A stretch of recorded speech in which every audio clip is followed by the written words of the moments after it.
আপনারা প্রেস মিডিয়াকে আজকে আমরা আমাদের আমবাসা বিধানসভা অন্তর্গত এডিসি হচ্ছে আমাদের ডেমসরা কচুসরা নির্বাচিত এলাকা ভীমসবরপাড়া আমাদের কচুসরা এডিসি ভিলেজের অন্তর্গত।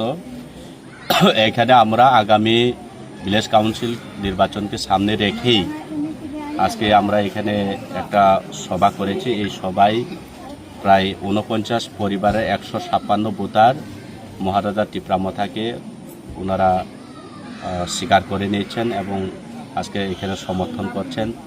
আগতরা হচ্ছে ম্যাক্সিমাম বিজেপি এবং কিছু পরিবার রয়েছে সিপিএম থেকে, এবং আজকে এই যোগদান সভায় উপস্থিত রয়েছেন আমাদের আমবাসা ব্লক আমাদের বিধানসভার প্রেসিডেন্ট মাননীয় প্রেমলাল মৌসুম, উপস্থিত রয়েছেন আমাদের ডেমসরা কচুসরা ওয়ার্কিং প্রেসিডেন্ট ওয়াইজেবের আমাদের জাকব হালাম, এবং সবাই বিশ্বপতি দেববর্মা সেন্ট্রাল কমিটি থেকে আমাদের লুহাং হালাম এবং বিভিন্ন নেতৃবৃন্দরা আছেন। ওনাদের উপস্থিতিতে আমরা আজকে টিপ্রামথায় ওনাদেরকে বরণ করে নিয়েছি। ধন্যবাদ।